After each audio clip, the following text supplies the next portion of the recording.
What's going on, guys? It's me again, and I got some more video game pickups for you guys this week, so I'm going to show you what I got. So the first thing I actually got this week, I actually picked up from an old friend of mine from high school. It's been about like 4 years, going on 4 years since I graduated, and I haven't talked to him since. But he just hit me up on Facebook and said that he has a Game Boy lot that he was trying to get rid of. He wanted 20 bucks for it, so I gave him the 20 bucks, and this is what was in it. It was a purple Game Boy Advance. Really good condition. It still has the back on everything. It also came with 2 bags, a generic little Game Boy Advance carrying case, and then it came with another one that's kind of like a man bag. I guess you put it around your, like this, I don't know. And then it came with this Mad Catz, I don't know what you would call this. It's like handles for the Game Boy. You just slide it in like this. And yeah, now it has like a joystick kind of thing, and then the A and B button, and then it has lights right here, which is kind of cool, I guess. And then the 6 games that came with it: Dragon Ball Z Taiketsu, I guess that's how you say it. Basically a fighting game that's, I don't know, they look like Play-Doh to me, so it's kind of weird. But it is a Dragon Ball Z fighting game, so I'm happy to have that. The next one is Yu-Gi-Oh! The Sacred Cards, which is probably my favorite Yu-Gi-Oh! Game. Just for the fact that this takes place when, I guess it's like the 2nd season, whenever they're doing the Battle City tournament. This is when this game takes place, and you're like your own character that's friends with like Yugi and Joey and all them. Yeah, so this game was really good.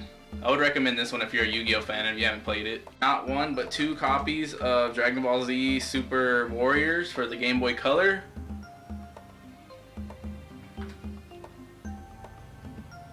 I tried playing this game, but I just couldn't get into it. It's kind of like a card fighting game. I don't know. It's kind of weird. And then the last 2 games, I got another copy of Oracle of Ages, which this one is probably going to be either getting traded or sold because I already have a better copy. And then another copy of Oracle of Seasons, which this one is going in my collection because the one I have, the battery's dead and it's like loose and rattling around. So I'm definitely happy to have this one. And the next 4 things I got from the flea market yesterday, this past Sunday. The first thing I got, I found in like a big tub of movies. He said that everything was 50 cents each in there. So I basically picked this up because it was 50 cents, and it is my Weight Watchers coach. The only reason why I picked it up for 50 cents is because it has everything inside. The game's complete and everything. And then it has like the little walker or whatever. So I thought for 50 cents, I mean, why not? I mean, this game only goes for $2 like complete, but whatever, 50 cents, 50 cents. The next thing I got, I'm finally happy to finally have one of these, and it is a Wavebird control for the GameCube. I've been looking for one of these for a while, because I have so many GameCube games that I want to play, but I just don't want to sit really close to my TV. So I'm really happy to have a Wavebird finally. I do have the receiver. I paid $8 for the pair, which is a really great deal. Usually when I find these at the flea market, it's always just a control, and people are asking like $20 for just the control. So when I asked the dude how much he wanted for this, he said $8. I was like, thank you.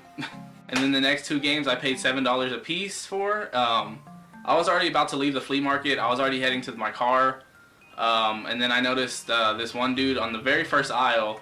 I walked by him. He didn't have any games. But when I was leaving, I guess he pulled some out. He had these 2 for $7 a piece. It is the first Pikmin for the GameCube.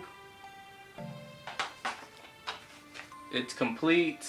The disc is like brand new. It has everything. I mean, it's pretty mint. So I was really happy to pay $7 for this. And just as much as that one was mint, this one is also mint, and it is Pikmin 2 that I paid $7 for.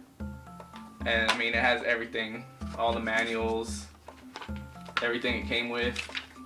And the disc is like not scratched at all, so $7. Really happy to finally have this in my GameCube collection. So that's all the video games I have for this week, but I wanted to go ahead and throw this in because it is video game related. I actually picked this up from a thrift store. I don't remember how much I paid for it, but the Super Mario movie, and it's not as bad as everybody says it is. I mean, I watched it and I mean, I found it alright. I remember watching it back when I was little, but I didn't really remember it. So I watched it again, and yeah, it's not as bad as people think. So that's everything I picked up this week, guys. I hope you enjoyed, and yeah, see you next week.